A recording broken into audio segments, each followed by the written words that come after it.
Practice today. Practice was good. A lot of energy, as always. We love to bring the energy during practice. A lot of focus on the details this week.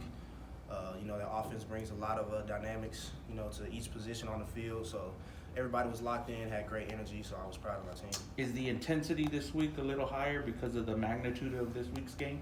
Yeah, the intensity is always high because of a game week. But this one has a little extra oomph. They're defending champs. They're the big dogs on the block. So we have to beat them to be great. So just a little extra focus this week. What are the biggest things that they do well? Like what jumps out about their offense? Their running game is very efficient. Love their running game. They have a lot of play action passes off the run because people like to put so many numbers inside the box to stop it. So boots, play action, throwbacks, all that stuff. So we just have to keep our eyes open at all times for everything. You two say has not been able to beat this team since really anybody on this roster has been here. Does that change the dynamic at all, or is that anything extra? I don't think it really changes the dynamic. I mean, I know everybody on this team has confidence that we'll go out and play with our best ability this Saturday, and that should take care of itself, really.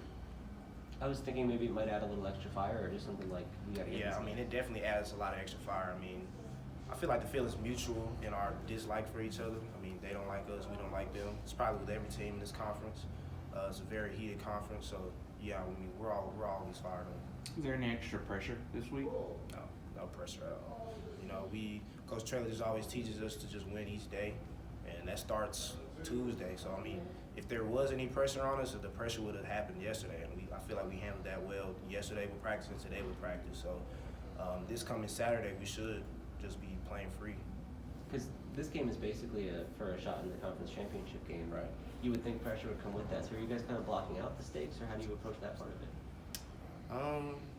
Not necessarily blocking it out. Like, we understand the challenge that's coming this Saturday, and instead of more pressure, I feel like we embrace that challenge and we just face it head on, and we're ready for it.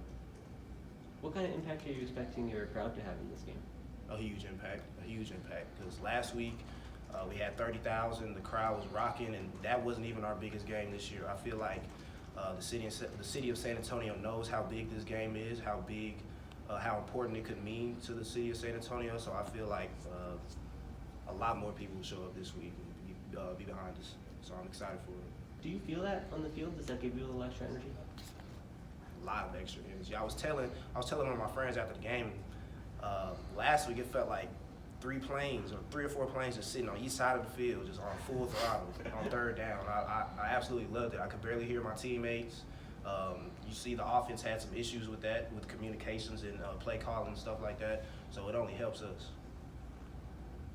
Ken, we were talking to Corey Mayfield, I think it was last week or a couple weeks ago, and he said that you're the leader of the cornerbacks room. Do you kind of see yourself in that kind of role? Yeah, I see myself and really a few of my other teammates as leaders. Me, Corey, and Tariq, we kind of carry that 3-man role in leading that corner group. We both have the most experience. All 3 of us have the most experience. All 3 of us make the most plays. All 3 of us are the most vocal, and we lead by example. So, I came in following after them. So I guess that just molded me into a leader as well. Yeah, I was going to say you're a little bit younger than those 2 guys. It was surprising to hear that you're somebody who's kind of taken on that sort of a role. How did you get into that position? Like I said, whenever I came in, I was just following Corey Mayfield at the time because he was the only corner that's here now that was with me my freshman year. So just seeing how he worked, how he communicated with other players, I kind of modeled myself after that, and just molded myself into a leader at that point. So yeah, me, Corey, and Tariq, I feel like all 3 of us are leaders in that room. Ken, no UTSA team has ever won the West Division of this conference. You guys have a chance to do that this week. What does that mean to you and the players? It'll mean everything. I feel like once that happens, I'll take a look back at where we've come from.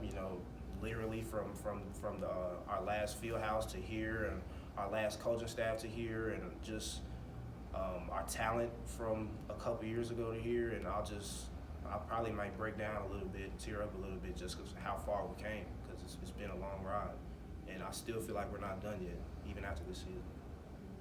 Coach was telling us after the game against Southern Miss that he thought maybe the guys were a little tight in that one, just because of, like you talk about, like it's such a monumental thing with building the program to where you are now. Did you think that that got to anybody over the weekend, or that had any impact? Say that again. You said tight. Yeah, just like feeling that kind of weight of having built up the program and having all this eyes on you and everything that's going on, that maybe it translated into feeling like the team was under some pressure in that game. I was wondering if you noticed anything different. Yeah, I really didn't notice anything different. As far as the defensive side of the ball, they did present to us a completely different scheme that we didn't plan for that entire week. So maybe the first half there was a little bit of adjusting to do, but after that, once we figured everything out, we started flying around like our regular selves throughout the whole season. So, you know, just getting used to different looks and adjusting to that was probably our biggest thing last week. And Tariq's been out for you guys. How does that change things for you individually? That just means I have to play into a bigger role for the defense, get more snaps, be more of a leader since Tariq's not really on the field. I know he's leading on the sidelines, but on the field, just being more vocal and giving into my teammates just a little more in place for Tariq. Do you kind of welcome that challenge, or what's your reaction? Always, I always welcome that challenge. Anytime I have the opportunity to lead this team or help our team just elevate a little more, I'm always for it. Thanks again. Cool. Thank you, guys. I appreciate it.